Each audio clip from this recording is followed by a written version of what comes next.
क्या?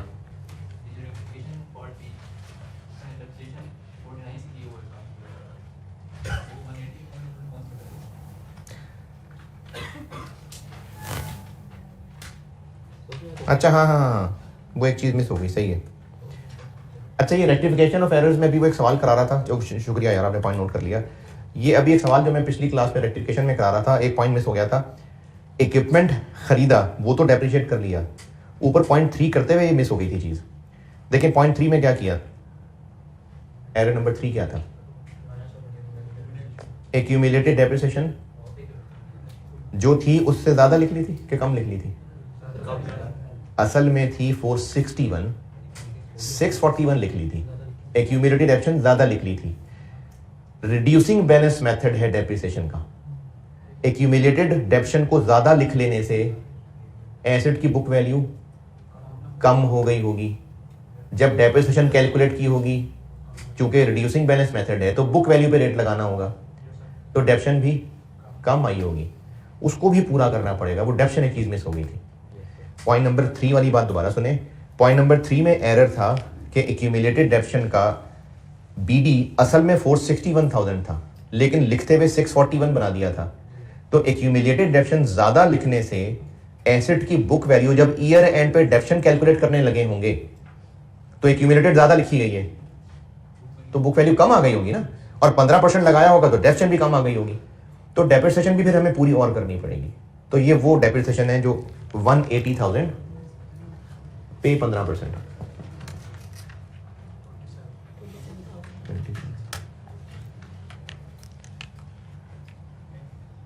तो ये दो डेप्रिसिएशन की एडजस्टमेंट थी, एक 22,000 की थी और एक 27,000 की थी। ये उसने 49 लिखा होगा।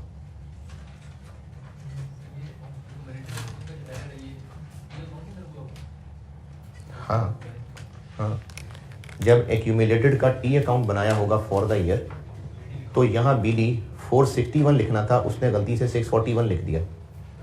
अब फॉर द ईयर डिस्पोजल वगैरह कुछ भी था, अगर ईयर एंड पे डेप्रिसिएशन कैलकुलेट करने लगे होंगे, एसेट माइनस एक्यूमुलेटेड करके बुक वैल्यू निकाली होगी। क्योंकि ये ज़्यादा लिखी गई थी तो बुक वैल्यू कम आई होगी डेप्रिसिएशन की वर्किंग में, और रेट कम पे लग गया होगा, तो इसलिए डेप्रिसिएशन और चार्ज करनी पड़ेगी। तो 27,000 की डेप्रिसिएशन, एक और करेक्शन आनी है, depreciation debit, accumulated depreciation credit 27,000। ठीक है, अगर वो नोट किया था सॉल्यूशन तो लिखे ना, जो हम वर्किंग में एंट्रीज कर रहे थे, तो एक एंट्री ये भी आएगी, 27,000 की depreciation debit, accumulated depreciation credit.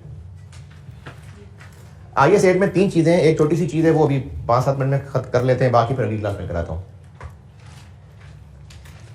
IAS 8 में आपको मैंने रेक्टिफिकेशन ऑफ एरर से पढ़ाया था कि IAS 8 का साल अब वापस कंपनी स्टाइल पे होगा। इसमें ड्राइंग्स नहीं होंगी, सेल्स डे बुक और ये नहीं होगा इसमें। IAS 8 कंपनी के लिए है, तो कंपनी में इस तरह के मसले नहीं हो रहे थे कि ड्राइंग्स रिकॉर्ड नहीं हुई, और तो इसमें आपको जो एरर्स वगैरह मिलेंगे तो वो स्टैंडर्ड्स वाली चीज़ों के मिलेंगे। यानी अब हम सोल ट्रेडर से हटके कंपनी पे आ गए। IAS 8 में 3 चीज़ें हैं। IAS 8 में है एक अकाउंटिंग पॉलिसीज, एक है चेंजेस इन अकाउंटिंग एस्टिमेट्स,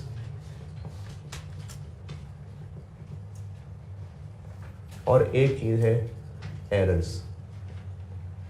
ये IAS है, नाम उसका मेरे ख्याल में कोई एक आधा शायद प्रीपोजिशन मुझसे आगे पीछे हो गई हो। ये नाम है इस IAS का, accounting policies, change in accounting estimates and errors. तो इस टॉपिक में कवर्ड हैं 3 चीजें, accounting policies, changes in accounting estimates और एरर्स। जो लिखने में सबसे छोटा है असल में वही सबसे बड़ा है इस IAS में, और जो लिखने में सबसे बड़ा है वही अभी मैं 5 मिनट में कराने लगा हूं।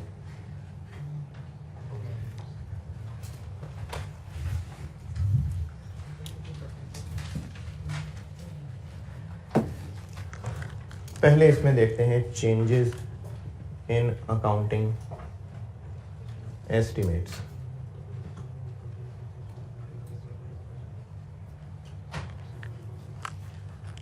अकाउंटिंग एस्टिमेट्स यानी अंदाजे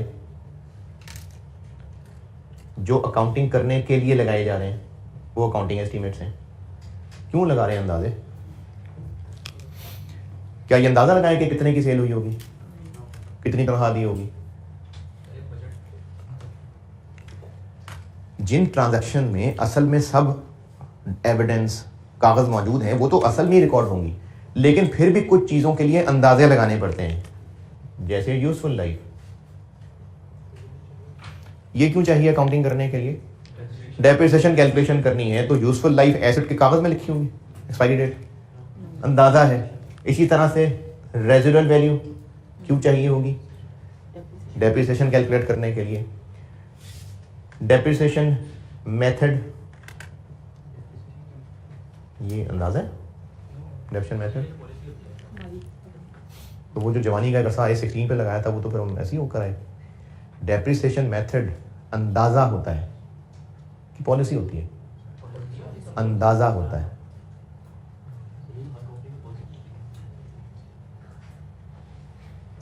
डेप्रिशिएट करना है, एसेट को खरीदते ही एक्सपेंस नहीं बना देना, ओवर द पीरियड डेप्रिशिएट करना है, ये है पॉलिसी।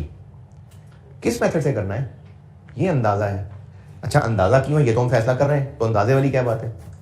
मेथड किस बेस पे डिसाइड होता है? पर्चियां डाल के।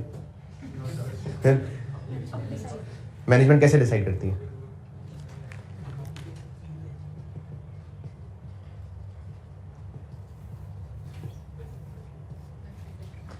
मैनेजमेंट बेनिफिट पैटर्न का अंदाजा लगाती है कि इस एसेट से बेनिफिट पैटर्न क्या होगा, हर साल बराबर बेनिफिट्स होंगे, बढ़ते जाएंगे, कम होते जाएंगे, उसको सामने रख के मेथड डिसाइड होता है। तो डेप्रिसिएशन मेथड एक एस्टीमेट होता है। और आज तक जिंदगी में जितनी अकाउंटिंग पढ़ी और कहां कहां अंदाजे लगा रहे होते हैं। अच्छा एक तो है जो स्टूडेंट अंदाजे लगा रहा होता है कि पेपर में बैठा सवाल यही होगा इसका आंसर, एक तो वो अंदाजे लगा रहा है।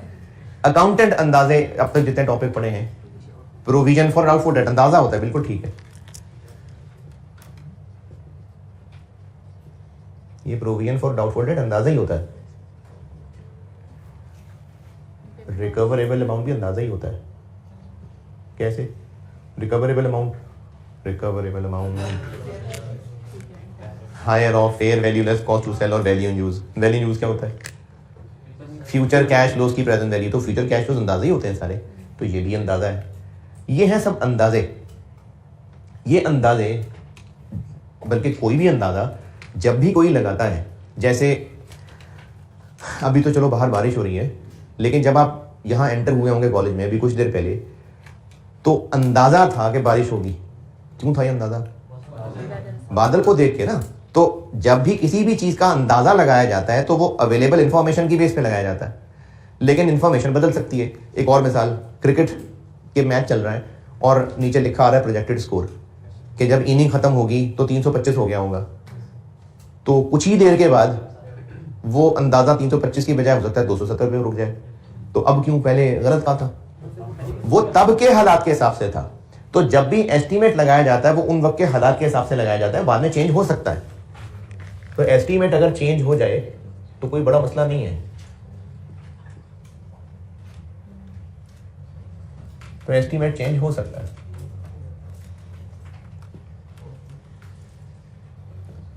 एस्टीमेट चेंज होता है ड्यू टू न्यू इंफॉर्मेशन या कोई नई डेवलपमेंट हो जाए, इसलिए एस्टीमेट चेंज होता है। तो जो पहले सोचा था यूजफुल लाइफ 10 साल होगी, अब 2-4 साल गुजरने के बाद लगता है 8 साल होगी, तो वो जो पहले लाइफ के हिसाब से डिडक्शन चार्ज कर रहा है वो गलत हो गई। वो उतनी ही जो होने दे हो गई, अब से ऑनवर्ड ठीक कर लेते हैं। तो एस्टीमेट चेंज को अकाउंट फॉर कैसे करेंगे? Accounting for estimate change. और ये मैं सिर्फ लिख के दे रहा हूं, ये काम आपको आता है और ये काम कर चुके हुए हैं पहले। ये मैंने जिक्र IS 8 में ऑफिशियली इसका अब किया है, वरना ये काम तो बचपन से करते आ रहे हैं। इसको बस अंग्रेजी बता रहा हूं। अंग्रेजी में इस चीज को कहते हैं कि estimate change is accounted for prospectively. Prospectively इसका मतलब होता है एक पॉइंट से ऑनवर्ड। जो करते थे वही उसी की अंग्रेजी ये होती है। जिस साल में एस्टीमेट चेंज होता है उस साल से ही नई डेप्शन लेते हैं या पिछले साल को भी रिवर्स कर देते हैं, तो इसको प्रोस्पेक्टिवली कहते हैं। यानी हमने इसको अकोमोडेट करना है प्रोस्पेक्टिवली, यानी अब से onward. That is in current and future periods. मतलब होता है एस्टीमेट चेंज को प्रोस्पेक्टिवली अकाउंट फॉर करने का। तो एस्टीमेट चेंज के सवाल कराने की जरूरत ही नहीं है, तो आप पहले ही करते आ रहे हैं, तो एस्टीमेट चेंज हो गया। अगली क्लास में एरर्स से शुरू करता हूँ बात। ठीक।